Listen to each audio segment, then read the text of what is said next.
नमस्कार. इयत्ता 12वी विषय इतिहास.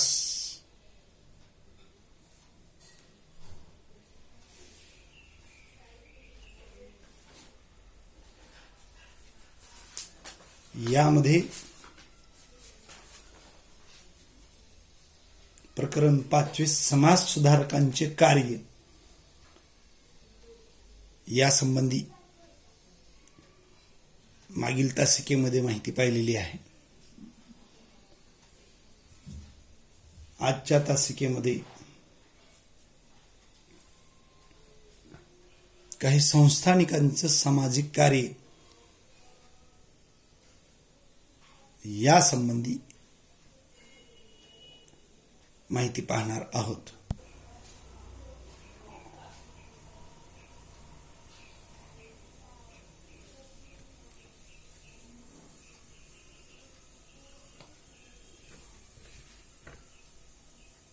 संस्थानिकांचं सामाजिक आणि धार्मिक कार्यामध्ये असलेले योगदान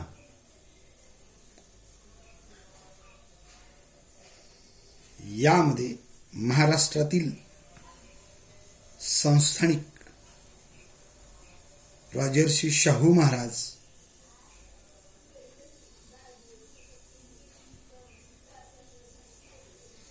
यांचं सामाजिक आणि धार्मिक कार्यात असलेले योगदान यासंबंधीची माहिती पाहणार आहोत. आजही महाराष्ट्रात फुले शाहू आंबेडकर विचारधारा चळवळ असं म्हटलं जातं. म्हणजेच महात्मा ज्योतिराव फुले, राजर्षी शाहू महाराज आणि डॉक्टर बाबासाहेब आंबेडकर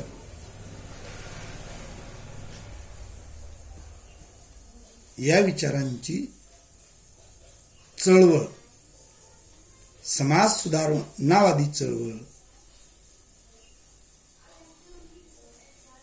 या त्रयींनी समाज सुधारणा आणि धार्मिक सुधारणा यासंबंधी फार मोठे कार्य केलेले आहे. त्यामधीलच एक स्वतः संस्थानिक राजे असलेले राजर्षी शाहू महाराज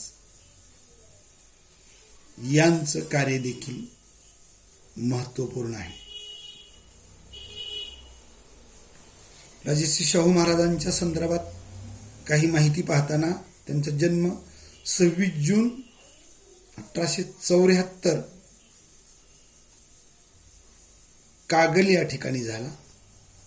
त्यांचे मूळ नाव यशवंत, त्यांच्या वडिलांचे नाव जयसिंगराव, तर आईंचे नाव राधाबाई असे होते.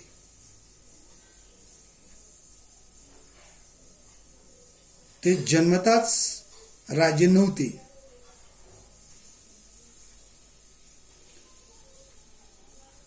मात्र त्यांना कोल्हापूर संस्थान चे चौथे शिवाजी यांच्या निधनानंतर त्यांच्या पत्नी आनंदीबाई यांनी 17 मार्च 1884 रोजी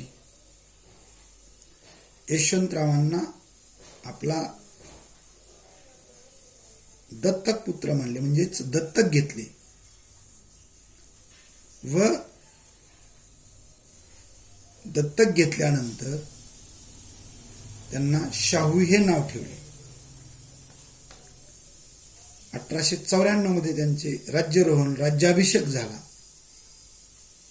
ते पुढे 28 वर्ष संस्थानाचे राजे होते. राजर्षी ही त्यांना लोकांनी दिलेली पदवी आहे आणि म्हणून पुढे त्यांचे राजर्षी शाहू महाराज असे नाव पडलेले दिसते. म्हणजेच ते खऱ्या अर्थाने जन्माने राजे नव्हते, त्यांना दत्तक घेण्यात आले. मात्र दत्तक घेतल्यानंतर खऱ्या अर्थाने कर्माने ते राजे बनले असेही म्हणता येईल. कर्माने त्यांनी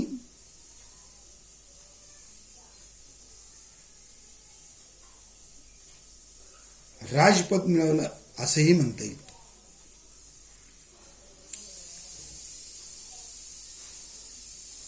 त्यांनी आपल्या जीवनामध्ये आयुष्यभर समता, बंधुता आणि धर्मनिरपेक्षता ही तत्वे पाळलेली दिसतात, जी पुढे चालून राज्यघटनेमध्ये या तत्वांचा समावेश असल्याचे दिसते. म्हणजेच ते एका अर्थाने दूरदृष्टी होते. त्यांच्या काळातच त्यांनी समतावादी, बंधुतावादी आणि धर्मनिरपेक्षता या तत्वांचं पालन केलं.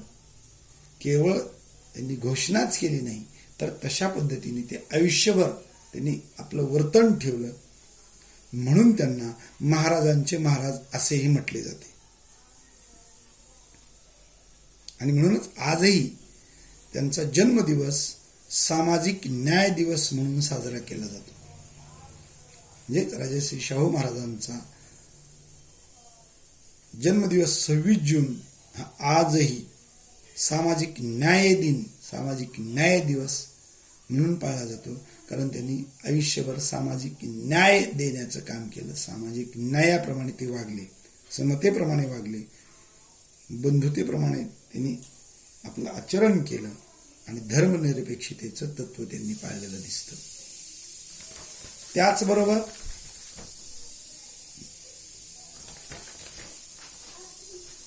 राजश्री शाहू महाराजांचं असं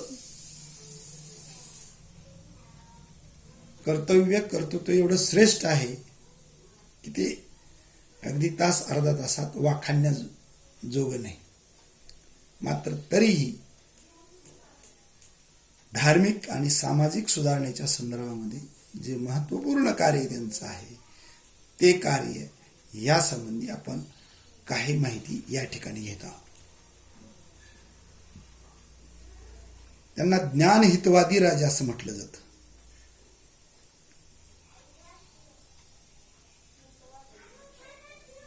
त्यांना बहुजनांच्या संबंधी, त्यांच्या शिक्षणासंबंधी फार तळमळ होती.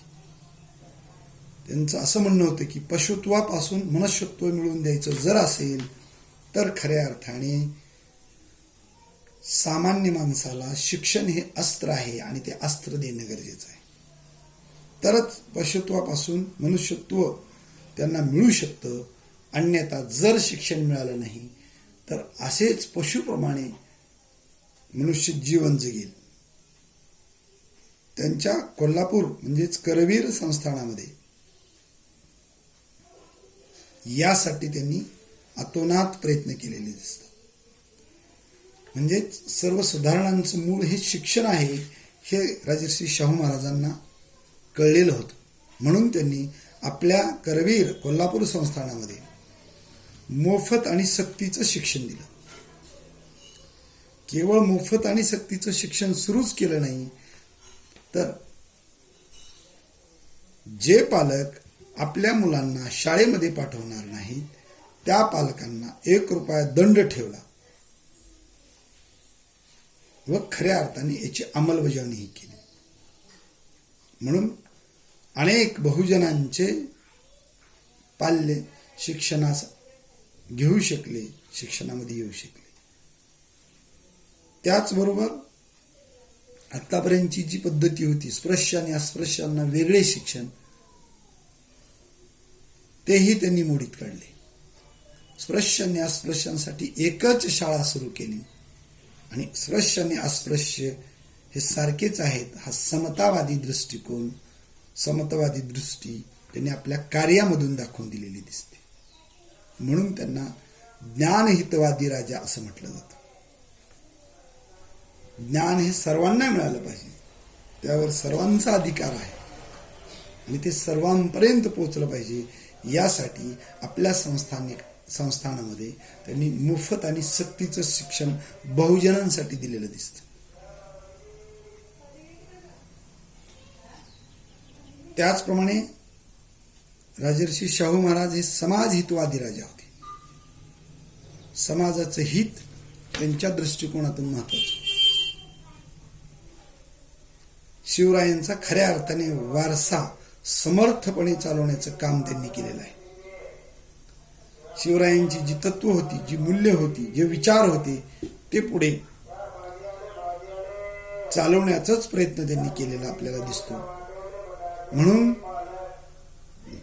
शेती, शिक्षण, उद्योग, कला, क्रीडा, आरोग्य इत्यादी सर्वच क्षेत्रामध्ये त्यांनी महत्वपूर्ण कार्य केलेले दिसतं. त्यांच्या संस्थानामध्ये शेतीविषयी आमूलाग्र बदल करण्यात आले, वेगवेगळ्या शाळा स्थापन करण्यात आल्या, सर्वांना शिक्षण देण्यात आले, उद्योगधंद्यांना प्रेरणा दिली, व्यापार बाजारपेठांची स्थापना करण्यात आली, कलाकारांना प्रेरणा दिली, क्रीडा क्षेत्रामध्ये वेगळे कार्य केलं. त्याचबरोबर आरोग्य या संबंधी सुद्धा त्यांच्या संस्थानामध्ये फार मोठं कार्य झालेलं दिसतंय. हे राजर्षी शाहू महाराजांमुळेच.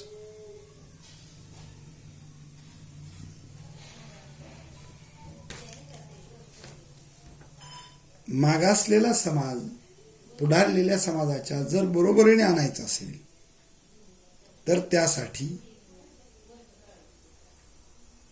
मागासलेल्या समाजांना विशिष्ट असे अधिकार, जास्तीचे अधिकार, जास्तीच्या सवलती देणं गरजेचं आहे असं त्यांना वाटत होतं. आणि म्हणूनच त्यांनी राखीव जागांची तरतूद आपल्या संस्थानामध्ये केलेली आहे. म्हणून मागासांसाठी त्यांनी 50% जागा आपल्या संस्थानामध्ये ठेवलेल्या आहेत. 6 जुलै 1902 पासून त्याची अंमलबजावणी त्यांनी आपल्या संस्थानामध्ये केलेली दिसून येते. म्हणजेच शाहू महाराजांनी आतापर्यंत आलेल्या धार्मिक रूढी, रीती, रिवाज, अनिष्ट परंपरा, चालीरीती यांना छेद देत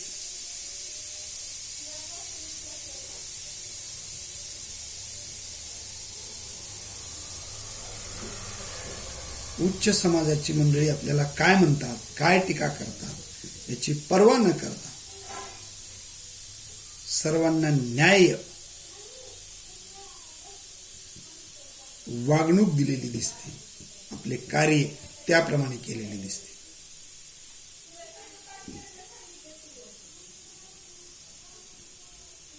खऱ्या अर्थाने ते ब्राह्मणेतर चळवळीचे नेतृत्व करत होते. डॉक्टर बाबासाहेब आंबेडकरांच्या नेतृत्वासही त्यांनी पाठिंबा दिलेला दिसतो. कोल्हापूर संस्थानामध्ये आरक्षणासंबंधी त्यांनी काढलेला जाहीरनामा हा महत्वपूर्ण आहे. मोफत व सक्तीचे प्राथमिक शिक्षण कायदा केला, हेही त्यांचे सामाजिक कार्य महत्वपूर्ण ठरते. रोटी बंदी, बेटी बंदी आणि व्यवसाय बंदीवर त्यांनी कडाडून टीका केलेली दिसते. आणि हे सर्व व्यवहार आपल्या संस्थानामध्ये त्यांनी सुरू करण्याचा आटोकाट प्रयत्न केलेला दिसतो. आणि म्हणूनच त्यांनी आंतरजातीय विवाहाचा कायदा त्यांनी आपल्या संस्थानामध्ये केलेला दिसून येतो. म्हणजेच पुनर्विवाह कायदा देखील त्यांनी केला. देवदासी प्रथा बंद केली. धर्माच्या नावाखाली देवाला मुलं किंवा मुली वाहण्यासाठीची जी प्रथा होती, उदाहरणार्थ जोगत्या किंवा मुरळी, या अनिष्ट प्रथाही त्यांनी बंद केल्या. आंतरजातीय विवाहाला त्यांनी मान्यता दिली. नुसती मान्यताच दिली नाही तर स्वतःच्या संस्थानामध्ये मराठा आणि धनगर असे 100 विवाह त्यांनी आंतरजातीय विवाह त्यांनी लावले. यासंबंधी त्यांनी स्वतःच्या घरापासून सुरुवात केलेली दिसते. म्हणूनच राजर्षी शाहू महाराजांना महाराष्ट्रातील सामाजिक जीवनामधील वादळ असे म्हटले जाते. सामाजिक बदल त्यांनी फार मोठ्या प्रमाणामध्ये केले. हे बदल त्या काळामध्ये क्रांतिकारक होते. एक राजा असूनही प्रजेचं कल्याण पाहणारा, सर्व प्रजेचं कल्याण शोधणारा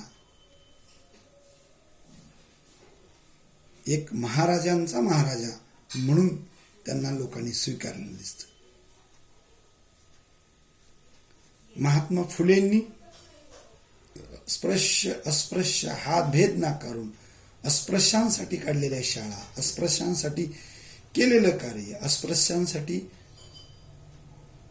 खुले केलेले पानवटे, या सर्व कार्यांची प्रेरणा घेऊन राजर्षी शाहू महाराज यांनी एकूणच महात्मा फुलेंचीच परंपरा पुढे चालवलेली दिसते, त्यांचेच विचार पुढे चालवलेले दिसतात असे आपल्याला म्हणता येईल. त्याचबरोबर डॉक्टर बाबासाहेब आंबेडकरांचे संबंध त्यांचे चांगले होते.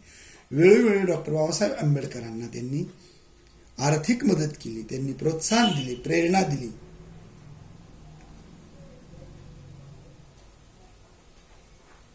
आणि त्यांच्या कार्याचे गौरव केले, गौरवोद्गार त्यांच्या संदर्भामध्ये केले.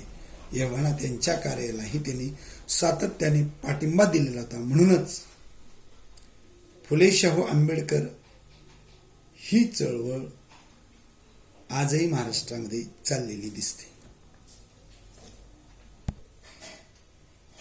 राजर्षी शाहू महाराज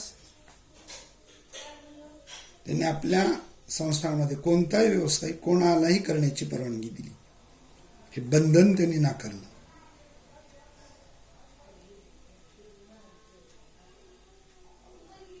त्यांनी खऱ्या अर्थाने एक संस्थानिक म्हणून नाही, एक व्यक्ती म्हणून नाही, तर एक देश डोळ्यासमोर ठेवला आणि तशा पद्धतीची सुधारणा करण्याचा प्रयत्न केला. त्यांनी आपल्या संस्थानामधून अनेक विविध जातीय अस्पृश्य समाजातील लोकांना शिक्षण दिले, त्यांना व्यवसायासाठी प्रेरणा दिली, शेतकऱ्यासाठी वेगवेगळ्या योजना आखल्या आणि त्या माध्यमातून त्यांनी आपले अविरत कार्य केलेले दिसते.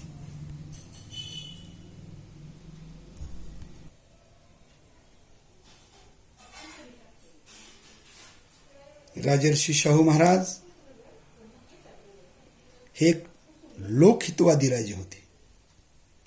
त्यांनी आपल्या संस्थानामध्ये बाजारपेठा, व्यापारपेठा यांची स्थापना केली, सहकारी संस्थांची स्थापना केली. एवढंच नव्हे तर आपल्या संस्थानामध्ये राधानगरी धरण बांधले, त्याचा पुढे पिण्यासाठी आणि सिंचनासाठी फार मोठा उपयोग झाला. आजही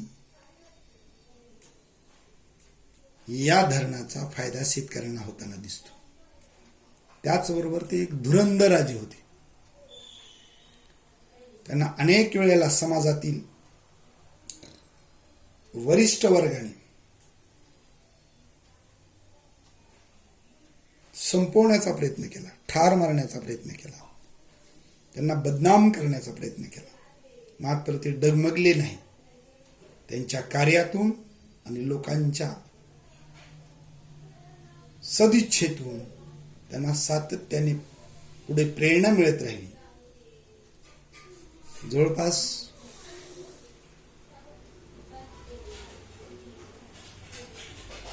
आपले आयुष्य त्यांनी लोकांची सेवा, सामाजिक सुधारणा, धार्मिक सुधारणा, राष्ट्रहित, समाजहित, शिक्षण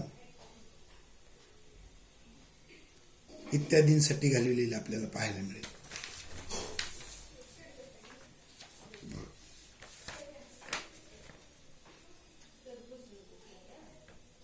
म्हणूनच एक राजघराण्यातील एक संस्थानिक असून देखील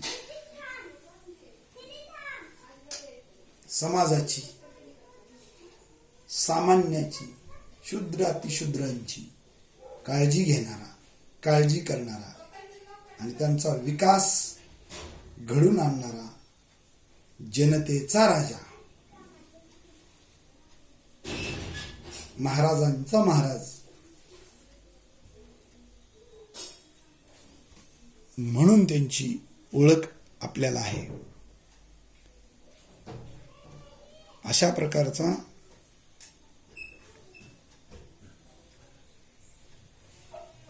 अद्वितीय कामगिरी करणारा, अभूतपूर्व योगदान देणारा राजर्षी शाहू महाराज हा संस्थानिकामधील श्रेष्ठ राजा होता. त्यांनी धार्मिक आणि सामाजिक सुधारणाद्वारे लोकांचे मत परिवर्तन करण्याचा प्रयत्न केला. सातत्याने समाजसेवा करण्याचाच प्रयत्न केला हे दिसून येते.